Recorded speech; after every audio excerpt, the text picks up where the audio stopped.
What you are witnessing is real. The participants are not actors. They are actual litigants with a case pending in a California municipal court.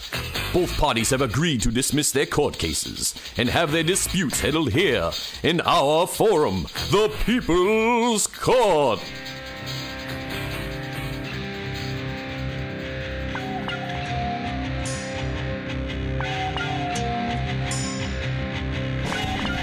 Coming to you from the TheEoNProject studios, overlooking the vast, pristine acreage of Primrose Village. Greetings from this hidden gem of the Blackstone Valley. You're listening to Experts of Nothing with Mike and Jay.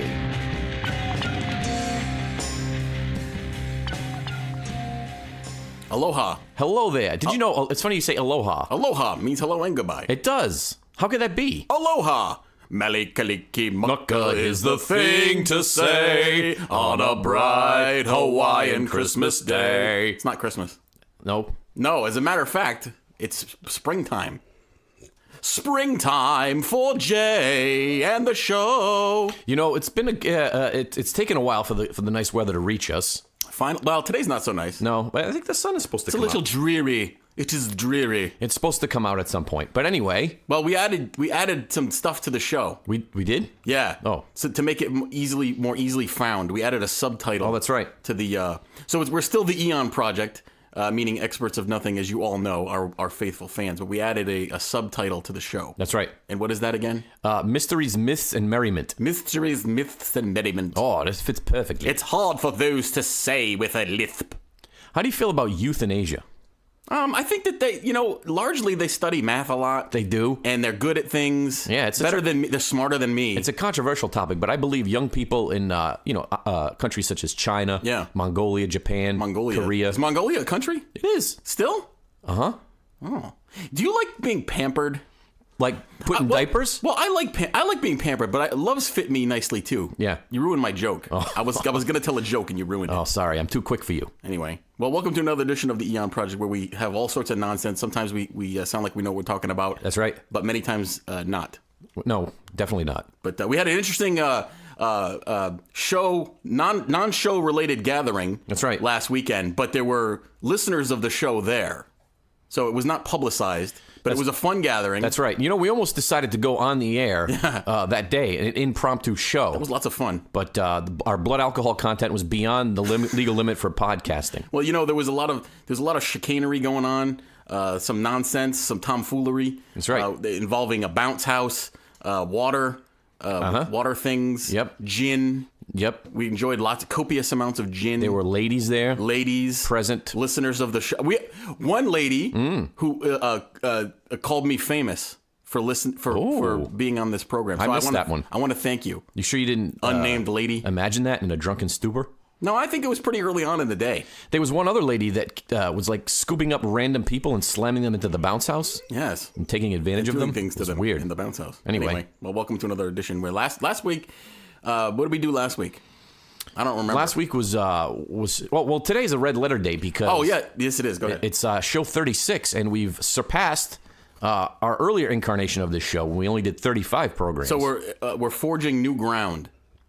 Anyway, so for this episode of the Eon Project, we're going to be talking about some mysterious places. And I know that that's kind of a topic that we talk about quite a bit, but there's so many mysterious places in the world, and the topics we're going to talk about today have some sort of there are places that you can visit that have some sort of otherworldly powers.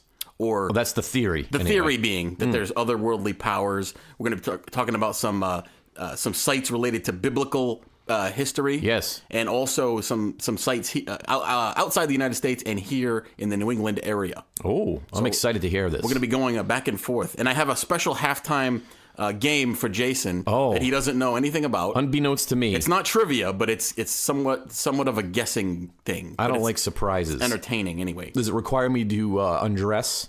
You're going to find out at the halfway point of the slather myself show. in bacon grease. You're going to find out, just like you did the other day. That's right. So this week on the Eon Project, we're going to talk about some mysterious places. The first place we're going to discuss today is here in the great region known as New England. You know that people are always looking to explore strange and unusual places, right? Much like I did Saturday night. Especially if it's deemed dangerous to do so. Oh, and if they tell you not to go there, people want to go there. Yeah. For this spot we're going to talk about today, we are going to the wilds and untamed and unkempt areas of Massachusetts in search of a cemetery that could be a gateway to hell itself. Oh, like where Satan resides? Does Satan reside in hell, or does he reside in the world? Well, I believe he's omnipresent. He's everywhere. That's right. Like my mom. Spider Gate Cemetery. In Leicester, Massachusetts. You ever been to Leicester? Leicester? It's Leicester. It's Leicester. No. Those of you who are listening in the United Kingdom, and we picked up a few new listeners, can correct us because it is an English name, but I believe it is pronounced Leicester. Anyway, it's near Worcester. Okay. It's Spidergate Cemetery. It's had a long reputation of being a very weird place. And there's stories abound about strange goings-on that supposedly happened there that have been made for some interesting legends over the years. Mm-hmm. We're going to talk about some of the legends today. It is also known as the Old Quaker Cemetery. You know why they call them Quakers, by the way? Well, because they quake quite often. Because they made oats. And Quaker oats has the pilgrim guy on it. That's right. No, it's actually big because black hat. In their religious fervor, in their religious ecstasy, in their ceremonies, they would shake and quake. Those are the Shakers. You're confused. Yeah, I am. I don't know why they call them Quakers. Shakers and Quakers are different. So why'd they call them Quakers? Well, because they couldn't. You don't know either. No, I don't. Someone correct us. So anyway, the cemetery itself lies near Worcester and is officially privately owned by the Worcester Pleasant Street Friends Meeting Group, which means you can't go there without permission because it is privately owned. But it's owned by Quakers, and traditionally Quakers shy away from violence. So take your chances. What are you going to do? What are they going to do? They can't do nothing. Are they a peaceful people? Yeah. Oh, I thought they were warlike. No. Oh. Quakers turn the other cheek, my friend. Oh. Very nice people. There's been some famous Quaker. I believe that the did you see that movie that came out? I think it was a year or two ago it was about the World War II conscientious objector. Yes. What was the name of that movie? Hacksaw Ridge. Yes. I believe he was a Quaker. Clint Eastwood directed movie. I believe that gentleman was a Quaker. But he served his country nobly nonetheless. Graves at the Spidergate Cemetery exist from back in the 1700s to the early 2000s, and it sits on a private way about 800 feet from the main road. So it's not that far, but it's not right near the road either. The gates of the graveyard feature these weird spider-looking decorations, hence the name Spider Gates. It's not actually called Spidergate Cemetery. That's just what it's known as. It's actually called the Quaker Cemetery. One story says that the founder, George Fox, once told a magistrate to tremble or quake at the name of God, and the name Quakers stuck. Aha! There you go. Thank you for that explanation about the Quakers. So the gates have these weird spider things on them. Actually, there's an interesting rumor that the gates of the cemetery today. So if you were to go there, and we're going to talk about how to get there in a little bit. If you do decide to go there and you see the gates, those are not the original gates. Supposedly, the original gates are either locked away in a vault for some reason, or they were stolen and replaced with replicas. Probably stolen.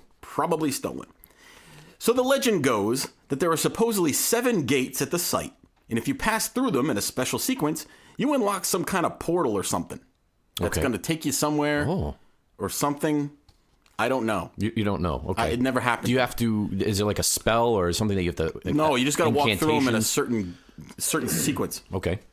So the reputation of this cemetery has reached epic proportions in the internet age.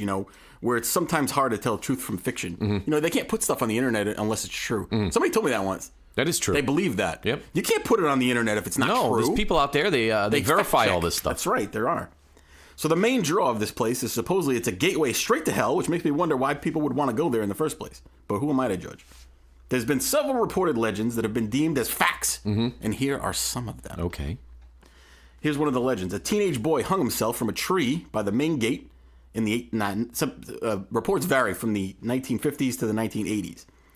So as we go through these, I'm going to dispel them or prove them as we go, because there's a lot of them. And you've done copious amounts of research. Of research. Okay. So anyway, a teenage boy supposedly hung himself from a tree. Gates of local records have failed to reveal any such event at the cemetery, although supposedly about less than a mile away from the site, there was a suspicious hanging event that was never solved. So, how sometimes legends meld together. So something happened, nearby, and they just say, "Oh no, what happened at the site of this?" Obviously, suicide is never something to joke about. No, it's not funny at all. But I can't imagine hanging to be a pleasant way to go. No. Wouldn't there be other ways that would be less painful and distressing? It's not something that, you want to speculate about. People are often in weird places when they do stuff. So. You don't want to do that. Anyway, strange hooded figures have been seen holding candles and chanting in the dead of night in the cemetery. What do you think of that one? Well, that actually happens quite often. Does it? It does.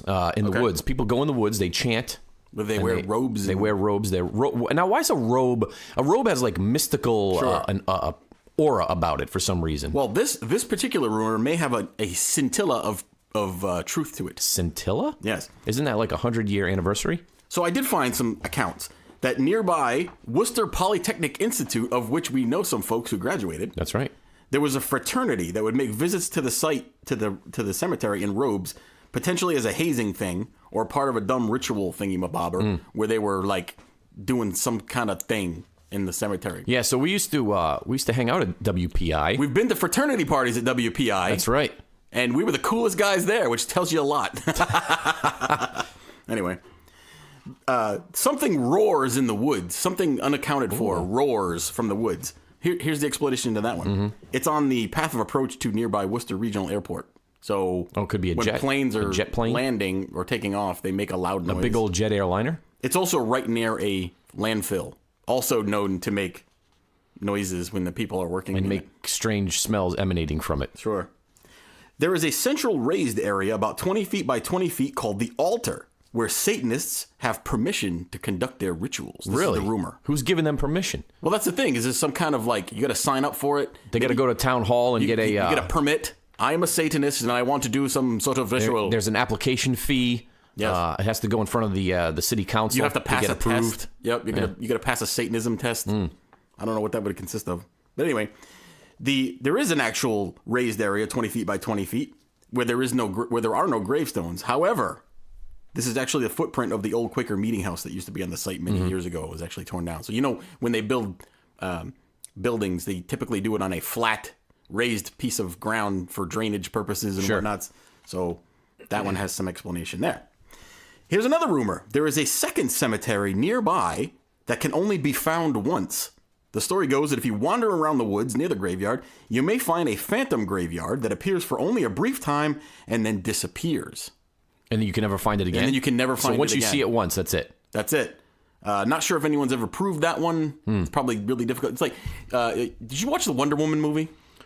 No. You didn't see Wonder Woman? No. What's wrong with you? Why would I? It's a good movie. It's got hot chicks in it. Oh. With rope. Anyway, so there's the cemetery thing. In the Wonder Woman movie, they live on an island that you can't see. It's shrouded by mists. Right. Although once you see it once, they don't let you leave. Can you imagine finding that? That'd be cool, man. Oh. All these hot chicks. Amazonians. Yeah, but how do they procreate? How does that happen? It's magical. It's a mystical, magical society. I don't know, but I want to find out. Here's another rumor. There's a cave nearby where a little girl was killed and mutilated. There is no record of that taking place. There is a culvert or cave-looking thing nearby, but no records indicate that any type of crime happened there. Okay. Here's another rumor. If you turn over rocks in the area just outside the cemetery wall, you will find runes etched into them. Now, that's significant because runes were not in use in the Americas. Why don't you explain what runes are for those that don't know? Runes are Nordic writing that was popular back in like the year 1000, around that era. Yeah. And there are some rune stones in the United States that have been found. The Kensington rune stone comes to mind. There's been a few. There's supposedly one in Massachusetts someplace. Dighton Rock, I think, has runes on it. And then there was another one in Narragansett Bay. That's right. In Rhode Island, where there was supposedly runes written on, which would be, again, very significant, which would indicate that perhaps some European visitors were in the Americas hundreds and hundreds of years before Columbus. Anyway, there's been no evidence that any of these runes have ever been uncovered at the Spidergate Cemetery. So in searching for first-hand accounts about Spidergates, you don't find many. There's usually second-hand accounts or rumors about, about the site and everything like that. And if you try to figure out there's only one gate. So they talk about 7 gates, and then once you pass through 7 gates, you find the portal to hell. Right. There's only one gate.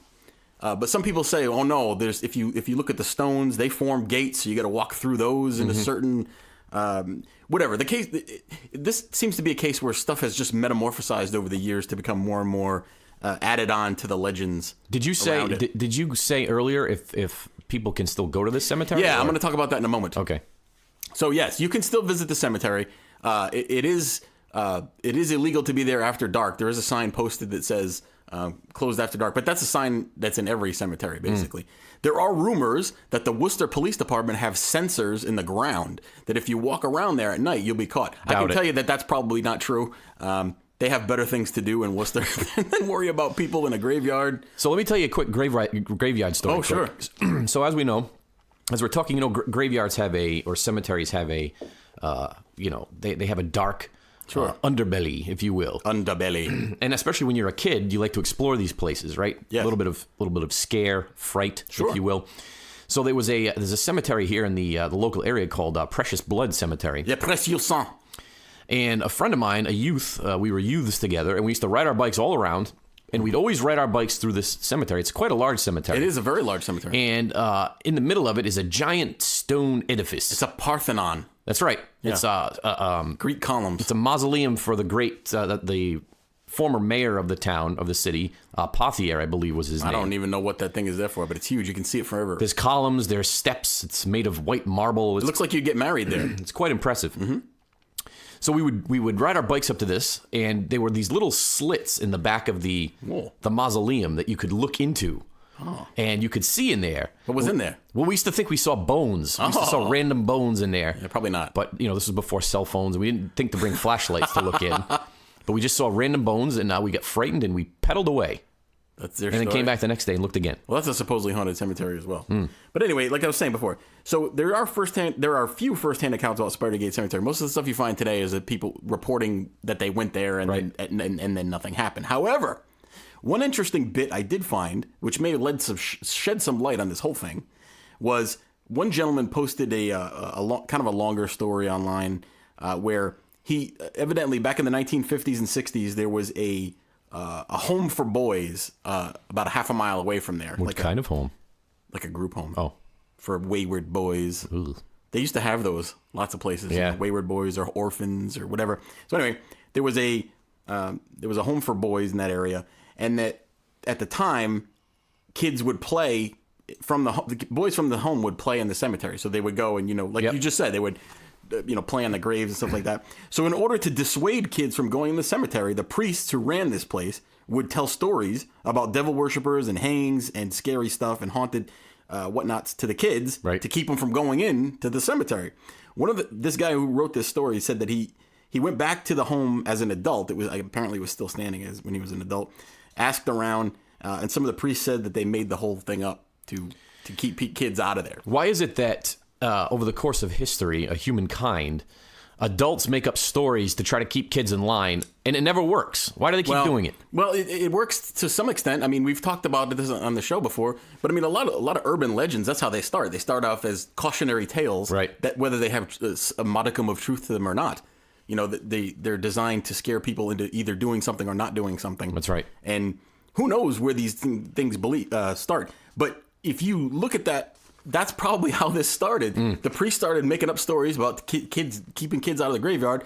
Those boys grew up. They moved around the country. And then soon stories about this site start popping up. Right. And you can check out the site for yourself. Like I said, be respectful if you go there.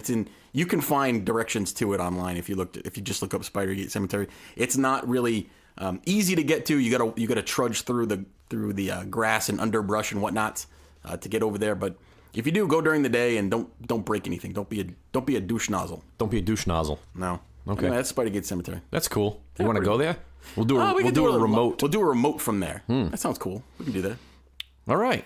That's all you got for that one? That's it. That's good. Do you want to get into the bit? Yeah, you want to do the bit now? Sure. We're a little bit early, but we got a couple other things we got to do. We do. So we're gonna be our show is gonna be haphazard today. Okay. What do you got for me? So I'm nervous about this. Here's the thing. Two things that have weird names in this world, besides celebrities' children, are racehorses and rock bands. Ooh. In this game, I will read to you a name, and you must tell me if it is the name of a rock band or a racehorse. Now, keep in mind, these are actual bands who have released records or albums, and horses who have run real races. Nothing has been made up by me. So, no, I know a little bit about music, but I don't know poop about horses. Right. Aside from that, they poop a lot. So I'm just gonna read you the name, and why don't you give, instead of answering right away, which you typically do, give a pause to allow the people at home to play. I may need to pause anyway to think about it. Okay. All right. So I'm just gonna read it. You tell me if this is a rock band or a racehorse. Got it. Natalie Portman's shaved head. That's a rock band. Sounds like a punk band to me. That is a rock band. All right. Good guess. Here's the next one. Yep. Touch My Rash. Oh, I know Touch My Rash. They came in 15th at the last Belmont Stakes. That's a horse. It's a rock band. Oh, damn. Touch My Rash. That's a good one. Okay, here we go. Horsey McHorseface. That sounds like a fine young lady I met at a bar several years ago. Horsey McHorseface. That's too obvious to me. So that's going to be that's a rock band. That's a band. That is a horse, and I did that on purpose, knowing that you would try to out-psychology me. Yes, I did. No, but you were out. You were damn. wrong. I got one so far. You got one. Next one. Baby ankles. That's a horse. That's a horse. That's pretty easy. Yeah, I knew that one. I saw that horse recently. Here's one. Old rustic cheese. That's a band. Old rustic cheese is a band. It's a progressive band. You know them? Oh yeah, I hear them. I listen to them all the time. My Office Wife. Horse. That is a horse. Ah. And you know what? Do you know what an office wife is? It's You someone ever heard that that you term before? Yeah, if you're you hold a little bit of authority in an office, and you call these ladies in and they service you. No. Oh. No. An office wife is somebody that you work with. Usually it's a female if you're a male, whether they're subordinate to you or a coworker or whatever, they help you quite a bit. Yes. And maybe they help you to remember things and do like a wife would. They call them your office wife. And they remind you if you come out of the bathroom and you have toilet paper on your shoe. Yeah, so they were in the bathroom with you. All right. Next one. Nice boots, baby. That's a horse. That is a horse. Yes. Yeah, I can tell by your inflection. Okay. Got it. Here's one for you. Crotch duster. Crotch duster. Band. That is a band. Yes. How many have you gotten right? Oh, a lot. 4 or 5. All right, the last one? Yep. Ready for the last one. Here we go. Taking it deep.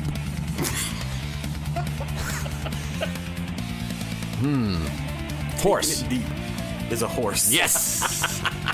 I know a lot more about this than I thought. Yeah, good guessing. That was pretty good. Well, you know what?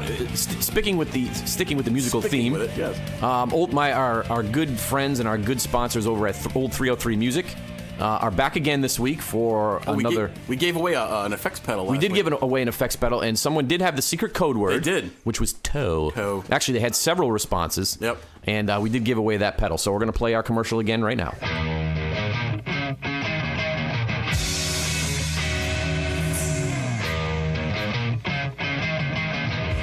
We build character into every piece we make. At Old 303 Music, that's not spoken lightly. With over 15 years in the professional music industry, Brent Garrett of Old 303 has the miles on the road to back up his skills on the workbench. Whether you're looking for one-off, completely unique builds, or a solid workhorse for your collection or gigging and touring needs, Old 303 delivers. Each piece is made to order, and every instrument, amplifier, or effects pedal that leaves the shop has character built in. When you commission Old 303, you're sure to have something that looks, sounds, and is like no other. Old 303 builds custom guitars, basses, tube amplifiers, cabinets, and effects pedals for the true musician. We'd like to think that our products not only look incredible, but sound incredible too. Brent is proud to announce that Old 303 is now the solo U.S. distributor for PSHC pedals. Handmade in Russia, these pedals are blowing up the boutique market. You have to see them and hear them for yourself. This week only, be the first listener from the Eon Project to message Old 303 on Facebook with the secret code word and receive a free PSHC pedal. Visit Old 303 and PSHC pedals on Facebook at Brent A. Garrett and check out the incredible products and builds available and see for yourself that we really do build character into every piece we make.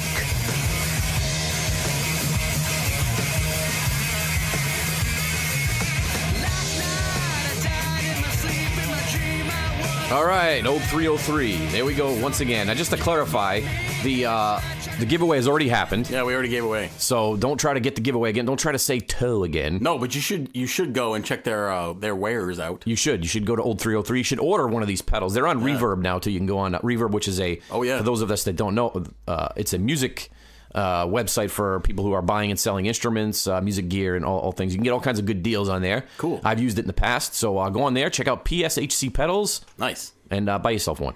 You know, something occurred to me on the way over here to the palatial Eon Project Studios this morning. As you know, I typically stop and get a hot beverage, and today I brought you a hot beverage. You did. Thank you. Something happened to me as I was driving through the local establishment to purchase these coffee beverages.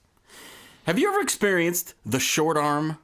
Do you know what I mean when I say the short arm? What do you mean when you pull up to a drive-thru and the person inside who's supposed to give you the beverage or the food and take your money? Yes. Short arms. Yes, they don't extend their arm fully. Why do they do that? I don't know, but it happens all the time. Next time you're in a drive-thru, getting a coffee or whatever, make sure that you check to see that they are extending their arm all the way out, telescoping their arm, if you will. Here's the problem. So that you can get, you can hit. No, so you have to reach over and reach out. You're at a disadvantage. That's right. You're leaning out of the safe confines of your vehicle. You have to lean out into unexplored terrain. Yeah, and you don't know who's hiding in there. Uncleared territory. Somebody could grab your arm, handcuff you, and then before you know it, you're getting sodomized in the back of the donut shop. And by the dumpster. Some people pay extra for that. Anyway, so make sure they're not short-arming you. You know what you should do? You should short arm them. You should just barely reach your little hand out the window and make them lean all the way through the window. What if they can't? What if they go, I can't reach you, sir, sir, sir? Don't you love it when people call you sir and they actually don't mean sir? They mean very condescending. I hate you. Yeah. Sir, excuse me. I don't like that. Anyway. Yeah. That's short arming. I hate that. So you're next. Okay, here we go.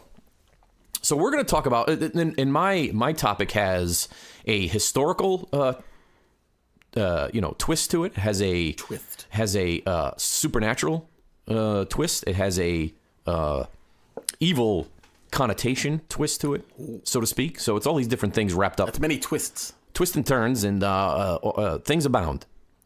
So we're going to talk about. Sorry, I'm just looking at you. You're making weird faces. I'm very attractive. We're going to talk about something called the Pergamum altar. Ooh. Pergamum. I believe I had that kind of tea before. Pergamum tea. Pergamum? No. What's in the Pergamum tea? That's bergamot. Bergamot? Yes, those of you listening in the United Kingdom know it better as Earl Grey. I'll have a cup of Earl Grey tea, sir. Is that how you have to say it? With my crumpets. I think they put milk in it over there, which I can't put milk in tea. You don't like milk in tea? You put milk in tea? Sugar and milk. No. Yes. And you know crazy? You know what else is good in tea? You're a limey Listen Brit. to this. Well, this is good. Ready? I'm going to let you in on a little food secret in my world. Okay? Okay. Make yourself a nice hot cup of tea. Okay. Just regular, with the tea bags there. The common everyday. I heard you like being teabagged. Lipton tea bags. Mm-hmm. You put in a decent amount of milk and sugar. Make it semi-sweet. Put milk in there. Milk and sugar. Then get yourself some white bread and toast the white bread. What? And put butter on the white bread. Okay. And then dip the white bread in the tea. You are crazy. Dip the toast in the tea. You're causing a disruption in my life. No. Yes. No, you dip the toast in the tea and then you eat the moistened toast. No. You're putting a mass of wet, damp, that's right. Saturated dough. That's right. And in your mouth. The best part of it is at the end you have bits of soggy bread in your tea, and you drink it down, and you chew those bits down. You're a disgusting person. No, it's delicious. You put milk in your tea, and then you dump your bread in there. Dip your bread in it. Yep. Well, I apologize to our English listeners who enjoy their tea. The Pergamum altar, also known as the altar of Zeus, who, as we all know, is the Greek god of what? Lightning bolts. Oh, lightning. I like lightning. Or, more evil connotation, throne of Satan. Oh, it's the throne. I enjoy saying throne. Oh, and I have to say it in an evil voice. Throne of Satan. No, you have to roll your tongue like this. Throne. Okay. Nice rolling, by the way. Thank you. Roland. All right. So, basically, it's one of the It's the greatest examples of Hellenistic Greek sculpture. Hellenistic? We know all Helen. Helens are handsome women, aren't they? I don't know. You should know. Didn't we have a sister Helen in Catholic school? Yeah, we did have a sister Helen. I remember her having terrible breath. We had a sister Henry, too. Oh, She used to arm wrestle the kids, the boys, and win every time. She was tough. She was a beast. So the colossal altar of Zeus at Pergamum is near Izmir, Turkey. Ooh. And at one time it was part of Greece, but then the Ottomans basically took over. And, Greece and Turkey. I'm hungry. Oh, greasy Turkey. Yep. It's a monumental work of Greek art built by King Eumenes II. It's a monumental monument. It was built basically between the 166 and 156 BCE. Oh, that was a long time ago. Why did they add the E? Because it's no longer before Christ. It's before Common Era. Before the Common Era. Because, historians and scientists can't use the word Christ. People don't like Jesus anymore. It freaks them out. Yeah. So the altar is adorned with a 370-foot long marble frieze. Do you know what a frieze is? Yes, it's where you put your frozen vegetables and your meats that you can't eat. That would be the Frigidaire? The Frigidaire. No, a frieze, spelled differently, it's Frieze. It's basically like a relief of a sculpture. So like... relief. I enjoy relief. like a flat marble wall, and then the figures basically... Oh, like a bas relief. Coming out of the wall. Comes out of the wall. They're like three-dimensional. Got it. And it depicts Greek gods such as Zeus and Athena defeating mythical giants. Oh. So as we know, the giants were prevalent back then. Yeah, everybody talk about the giants. How come they don't find giant bones anywhere? Oh, supposedly they do. No. And they're being covered up. No. It's like the Parthenon in Athens, kind of, but the Zeus's altar was basically constructed on a terrace of the Acropolis overlooking the ancient city of Pergamum. That's why they call it that, right? Is where it gets its name. And it's situated on the west coast of Anatolia, which is now Turkey and Asia Minor. Is Turkey the United States ally, or are they not? They're not anymore, I don't think. Yeah, I think so. No, it's got that weird guy in charge over there. The weird guy? Edragon or something? Edward II? No. Oh. Anyway. So, however, unlike the Parthenon, which we know from famous pictures and pictures of the ruins in Greece there, it was not a temple at all, but merely an altar, and possibly it was connected to the Doric temple of Athena, which we all know about, right? Of course we know about that. That's right. So unlike the Parthenon's high classical Greek sculpture, whose statues and reliefs were always calm and serene, go look at pictures of this. It's not at all. Not serene. There's movement. There's excitement. The thing moves? Well, I mean, it looks like it. That's the illusion of it. I see. And they actually come out so far as to, like, if you're walking up the steps of it, Nope. it's almost like they're on the steps. Like some of the sculptures, like, kneeling on the steps and things of that sort. That's cool. Yeah, it's pretty neat. I'd like to see that. So the altar, and it has a 9-foot, like I said earlier, 9-foot high frieze, which is alive with huge figures of gods and giants and locked in Mortal Kombat. Like Mortal Kombat game? Like, I love that game. You know, who's your favorite Mortal Kombat character? The original Mortal Kombat. Yeah, the original. Talked about the first one. Game, so yes. I was probably best. I would say I was best with Raiden. I love Raiden, but I was very, very good with Sub-Zero as well. You were good with you like Sub-Zero? Did you? I enjoy Sub-Zero. Yes. Okay. Back to the freeze. Yes. So in the late 7th century, during the Christian-Arab conflict, which seems to be going on since the dawn of time, the buildings on the Pergamon Acropolis, including the Zeus altar, were partly dismantled to provide stone for defense works. Oh. So they started to dismantle it. They used what a bunch of jackasses. Let's leave it alone. People can't just leave things alone. Leave it alone. They used the things to build up some of their defenses and things of that sort.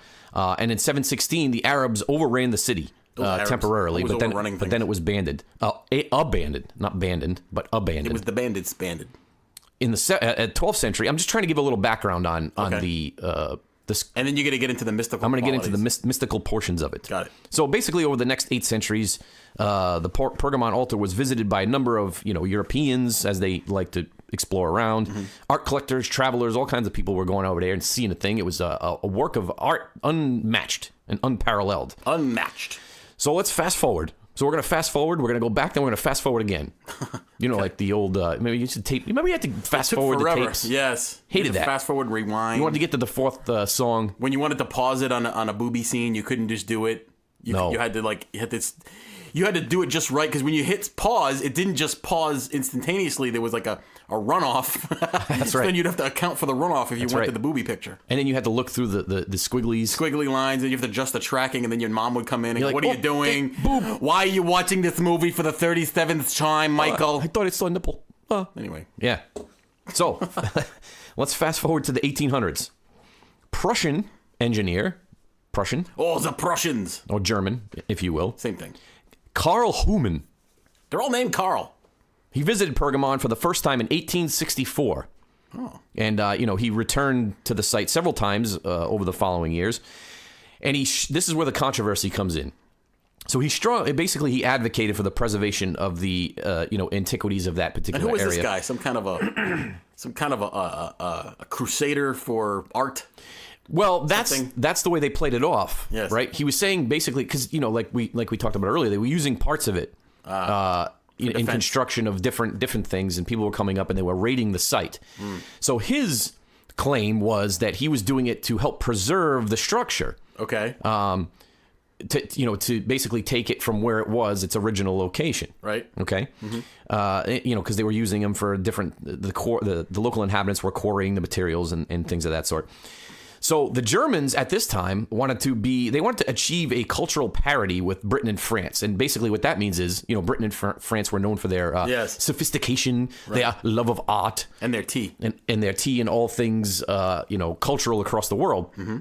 So what they were doing, the British and the French, they were looting in different parts of the world. And stealing other cultures' stuff. Exactly. Oh. Exactly. And they were taking them back to their countries and they were putting them on display in their museums. Aha. That would be much like if the Turks or the Greeks went to England and stole Big Ben, or some other noted. That would be hard to take. Although, you know what? In London today, there's an Egyptian obelisk that was stolen from Egypt way back in the day. That's right.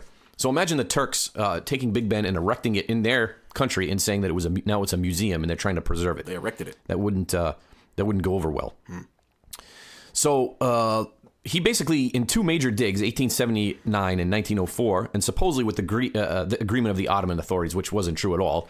They just said that. You know what, those people, they're really good at resting their feet on things, those Ottomans. The Ottomans? Yeah. You ever had an Ottoman?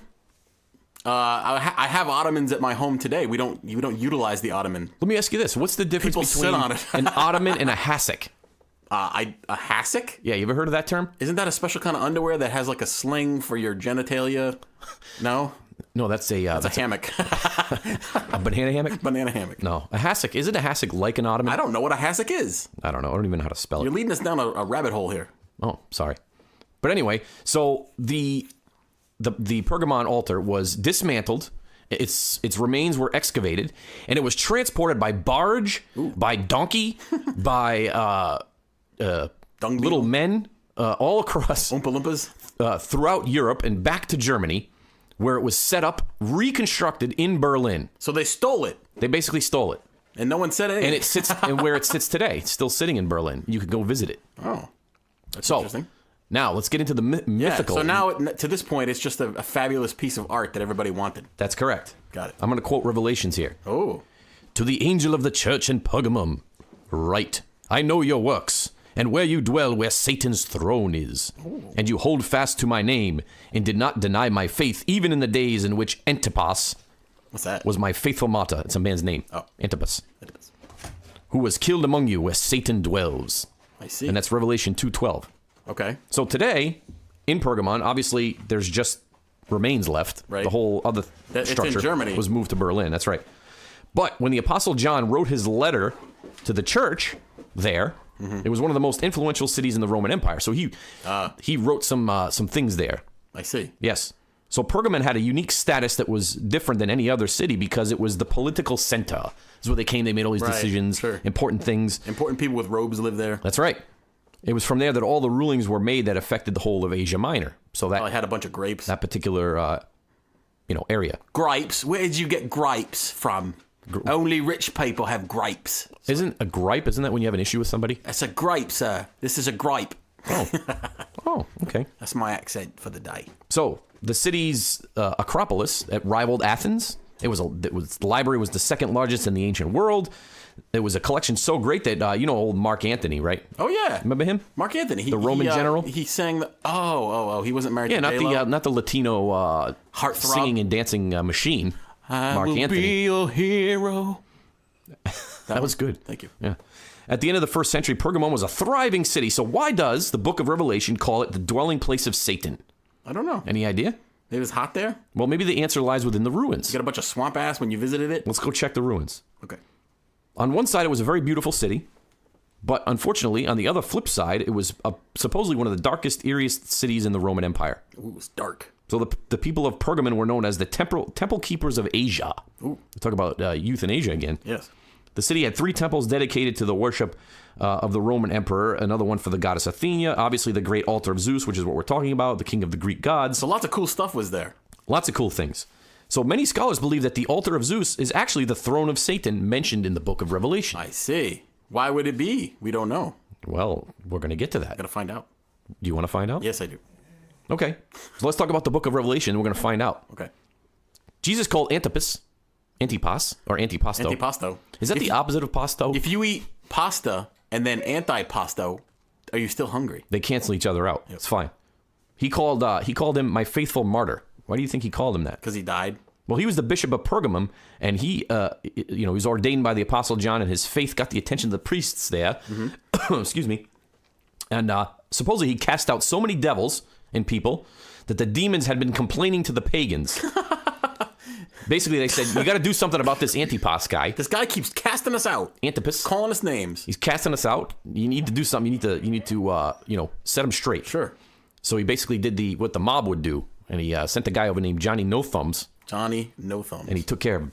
So the pagan priests went to the Roman governor. They complained about his prayers, driving the spirits out. And as punishment, the governor ordered Antipas to offer a sacrifice of wine and incense to a statue of the Roman emperor and declare that the emperor was Lord and God. Do you think he did that? No, he didn't. Of course not. Antipas refused. I refuse, sir. If you reject the divinity of the Roman Empire, then that is the equivalent of rejecting the city of Rome, and believers were killed for this. How come in all old movies, or in movies to this day, from whatever country you're from, you have a British accent? So if the bad guy's from Germany, right, he has a British accent. I don't know. If they're from Turkey, they have a British accent. Well, I guess it's just easier to reproduce than a Turkish accent? I think so. I don't know how to do that. I have no idea. That's exactly what they sound like. Everyone from Turkey. So as you can see, Antipas was sentenced to death, and he was sentenced to death on the altar of Zeus. Oh. That's right. And it was basically... I can see where this is going. Apparently there was a bronze bull on the top of the altar, and it was designed for human sacrifice. Ew. So they would take the victim, they'd place him inside the bull, and they would tie him in such a way that his head would go into the head of the bull. Ew. Then they would light it inside, so it's like a statue. That's right. And so you're inside this. They put you in it, right? They're inside this bronze bull, and they light a huge fire under the bull. Ooh, that sounds fun. And at least the fire heated the bronze. The person inside the bull it got muggy in there. They'd slowly begin to roast to death. So as the victim would begin to moan and cry out in pain, his cries would echo through the pipes in the head of the bull. So it seemed to make the bull come alive. So that's dark, man. And there's a bull coming alive in the studio as we speak.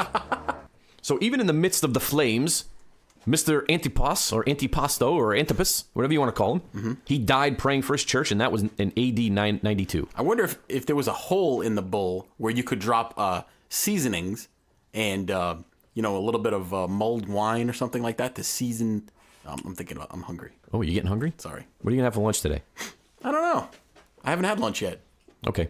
So as we talked about, later on, German engineers, Volkswagen people, theft they thieved types. they dismantled it and they brought it back to Berlin. So fast forward again. Let's go into Berlin. They reconstruct it, and who comes to power in the 1930s?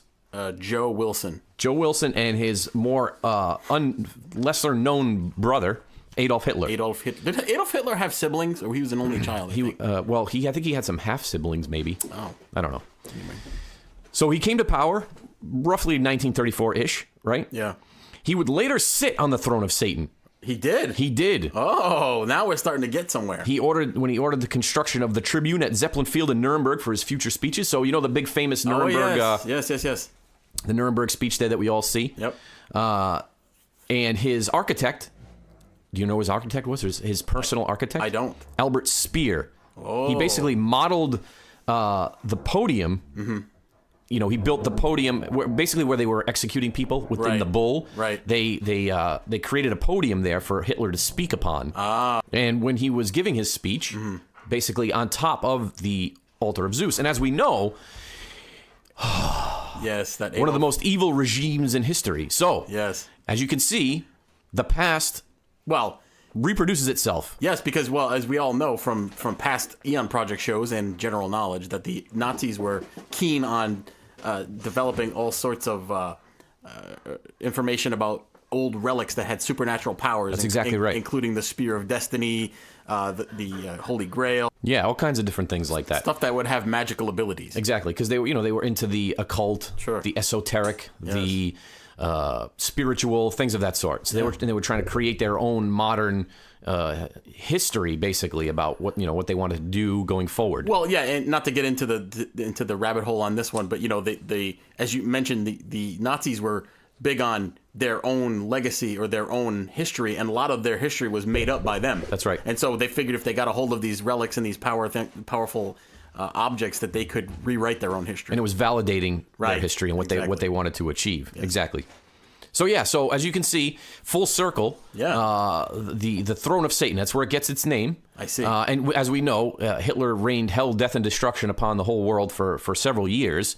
And he drew his power and his influence initially from standing on top of the altar of Zeus, or the Pergamum altar. I can tell you that I have not heard this story before, and I've heard a lot of stories about the Nazis and what they did. And to the angel of the church in Pergamos write, these things saith he which hath the sharp sword with two edges. I know thy works, and where thou dwellest, even where Satan's throne is. That's Revelation again. Ooh, again. That's it. Well, that's a pretty interesting thing. I want to see pictures of it.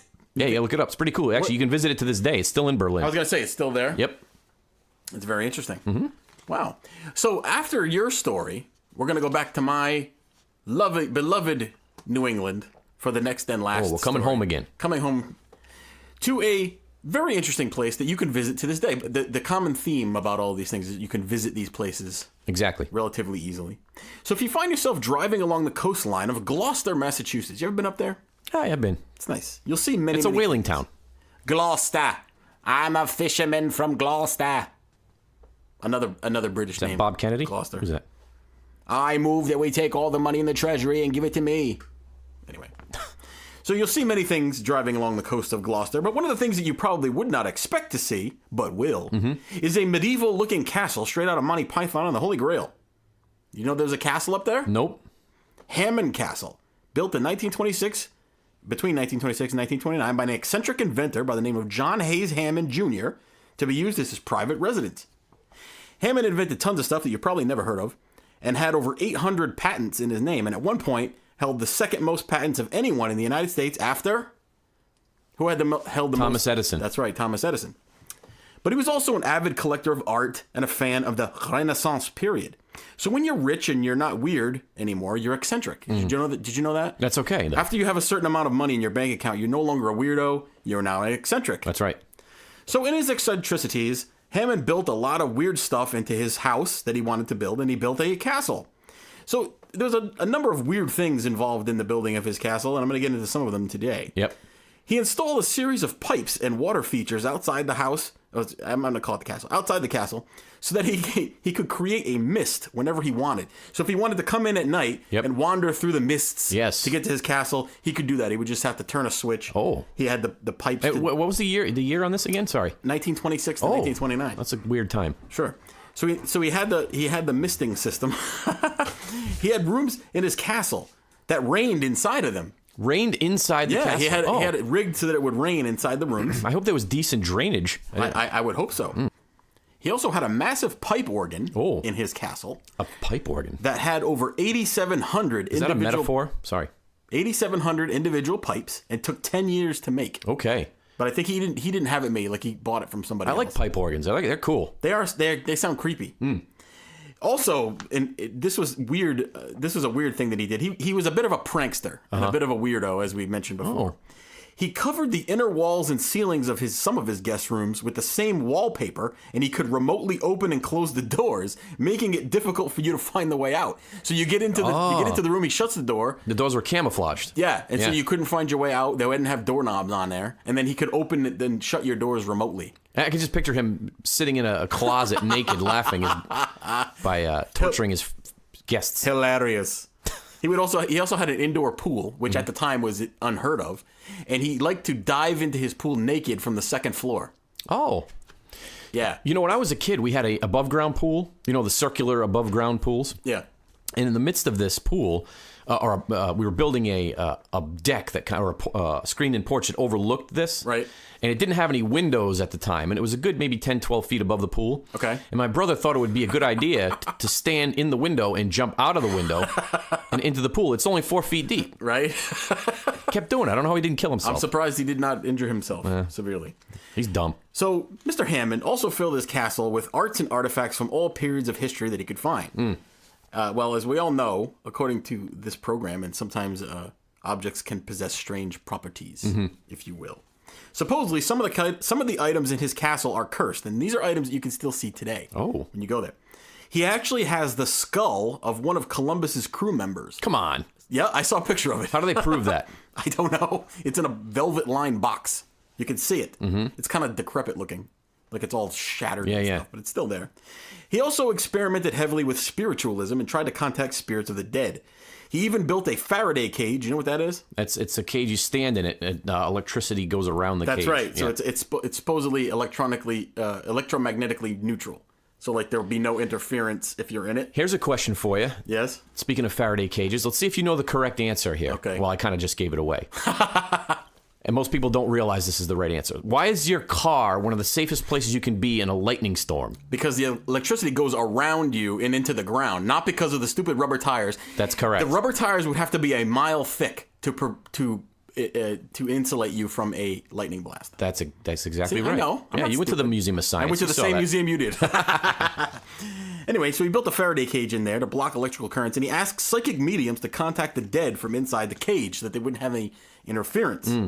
The intention was to eliminate the outside world and, allow them to more purely contact the spirits. No word on how successful these experiments were. But there's all sorts of weird stuff. You can go there to this day and look around. It is a castle. It's a big building. Right. Anyway, so he died. I don't know how he died. I didn't look that up. But anyway, his wishes were, this is a funny wish, to have his grave covered with poison ivy so that no one would ever bother him. Oh, yeah, because you can't get through the poison ivy. No, you can't.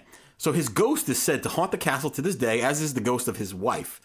They love the castle. They lived there for many years, and they were very attached to it. They passed away, and they supposedly are still on. The Hammond Castle actually has all sorts of events there throughout the year. They do a Renaissance fair in the summertime, and then they've turned it into a haunted house. They should have like a beer tasting.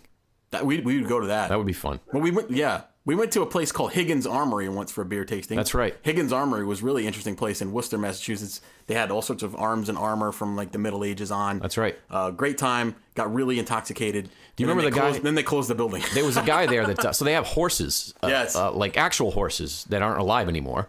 And they have like knights atop the horses and things. Yeah. And you can't really touch anything in there. No. So why they would have a drunken beer fest in there is beyond me. I'm surprised nobody took out a Viking sword from 1100 swinging it around. A gentleman had imbibed too much alcohol and threw up on the feet of one of these horses. Oh. That was not cool. Anyway, that's probably why they closed the Higgins Armory. Probably. But the Hammond Castle, you can still go visit. I think it's like $10. You can get a tour of the place. Very interesting place. I actually have not been there myself, but I am planning on going. I was thinking about taking my children, but they would probably become lost in the labyrinthine interiors, and I might not see them again. That might be a good day trip. Maybe we should do that. Yeah, that'd be fun to do. Do you remember the castle that was in... So the main city that Mike and I grew up in, which is close to where we are today, is called Woonsocket. Woonsocket. Which is a Native American word which means thunder mist. Thunder mist. Because there's a little waterfall in the town. It's an old Algonquin word that means pajama pants. Oh, gotcha. Anyway. There was a castle in our town. It was called Kay's Castle. Yes. Actually, and it's still there. Yep. It's a private residence, and it looks much like a castle, and it's situated on a dead-end road atop a hill, and you can see it, from pretty good distance away. So the gentleman, he attained his fortune in the restaurant business. It's still there, Kay's Restaurant, right? Yeah, Kay's Restaurant, and he was same thing. He was an eccentric man, and one of my friends growing up, his mother worked at the restaurant. Oh. So she got invited, as did I, because my friend and I would go, and we'd go hang out at Kay's Castle. Really? He was an older man who lived there by himself, and we'd hang out by his pool all day in our pool shorts. Did he watch you from the balcony? And he would sit around the pool, and he would watch us. Stroke himself? And he never did anything. He just hung out by the cabana. Nothing you could see. He hung out by the cabana while we swam in the pool all day. What did your mother do? My mother wasn't there. Oh, She just left you to your own devices and to the old man's clutches. No, no, there was other adults. There were adults, a few, supervisors. like 1 or 2 adults somewhere around. Are you sure you made it out of there unscathed with your honor intact? But it was like a Spanish grotto, and it was like you walk in and it was stone, and there was like metal wrought iron stuff. Was this memory finally unearthed at a recent therapy session? You know, I try to put a lot of that out of my mind. But it was good. It was fun. You know what I hated about Kay's restaurant? What's that? You could only get like 3 kind of sandwiches, and you couldn't get anything on them. They're like, that's how it comes. And if you go in there, you can't have any. There's no condiments you can put on it. Nope. There's no alterations. You just have to have it the way that they want it, the way they want it, not the way you want it. No. They're right. You're wrong. But this is why he made millions, because his menu, the most cost-effective menu everywhere, was a cocktail napkin. Yes, that's right. It was just, that you'd go to a bar, you put your drink on, and it just had what the sandwiches they had were on the napkin. That's it. There was no plates. There was no nothing. No. And you, like I said, you could not customize your own sandwich. Sandwiches are good, though. I'll give them that. Ugh. All right. Anyway. Okay. Well, that's all I got on Hammond Castle. Go check it out if you're in Gloucester, Massachusetts. Absolutely. Is that our show for today? That's our show for today. All right. We are the Eon Project. Check us out. Drop us a line at TheEoNProject@yahoo.com. You can also check us out on Twitter and Facebook. And as we said earlier, we welcome all new listeners. We have a bunch of new listeners in the UK right now, and we're very excited to have them on board. So pass the word to your friends, family, enemies. Yes, enemies cohorts, especially. People you don't want, yes. Your proctologist. Pass the word to everyone. Mm-hmm. Okay. So just remember, until next time, the truth exists. Believe it.